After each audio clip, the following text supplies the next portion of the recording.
AP liquor scam నిందితులకు సుప్రీంకోర్టులో ఎదురుదెబ్బ తగిలింది.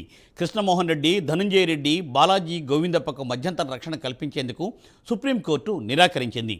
తదుపరి విచారణ ఈ నెల 13వ తేదీకి ధర్మాసనం వాయిదా వేసింది.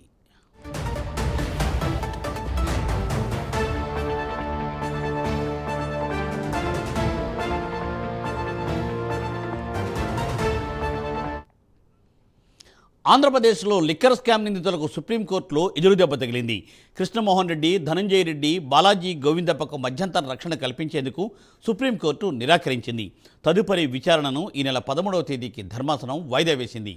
దీనిపై మరింత తాజా సమాచారాన్ని మా ప్రతినిధి శ్రీనివాస్ అందిస్తారు. శ్రీనివాస్, మూర్తి, ఏదైతే లిక్కర్ కేసుకు సంబంధించి కూడా దాంట్లో ప్రధానంగా ఆరోపణలు ఎదుర్కొంటున్న నిందితులు సుప్రీంకోర్టుని ఆశ్రయించారు. సుప్రీంకోర్టులో ఏదైతే తమకు ముందస్తు బెయిల్ ఇవ్వాలని చెప్పి కూడా ఈ కేసులో ప్రధానంగా ఆరోపణలు ఎదుర్కొంటున్న లిక్కర్ కేసు నిందితులు కృష్ణమోహన్ రెడ్డి, అలాగే ధనంజయ రెడ్డి, బాలాజీ గోవిందప్ప ఈ ముగ్గురు కూడా తమకు ముందస్తు బెయిల్ ఇవ్వాలని చెప్పేసి కూడా వాళ్ళు సుప్రీంకోర్టును ఆశ్రయించారు. అయితే సుప్రీంకోర్టు దీనిపైన కూడా ఈ రోజు విచారణ చేపట్టింది. ఈ కేసును కూడా సుప్రీంకోర్టు విచారణ వాయిదా వేస్తూ కూడా ఈరోజు నిర్ణయం తీసుకుంది. లిక్కర్ కేసుకు సంబంధించి ముందస్తు బెయిల్ ఇచ్చేందుకు కూడా సుప్రీంకోర్టు నిరాకరించినట్లు కూడా సమాచారం.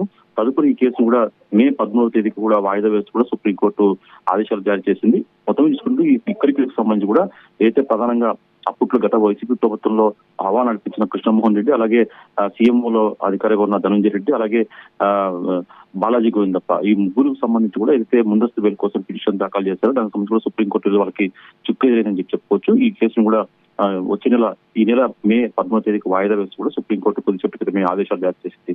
మరి వాళ్ళు నెక్స్ట్ మే 13వ తారీఖు నుంచి మళ్ళీ సుప్రీంకోర్టు ఎలాంటి ఆదేశాలు ఇస్తుందో చూడాల్సి ఉంటుంది. Murthy, thank you Srinivas, thanks for update.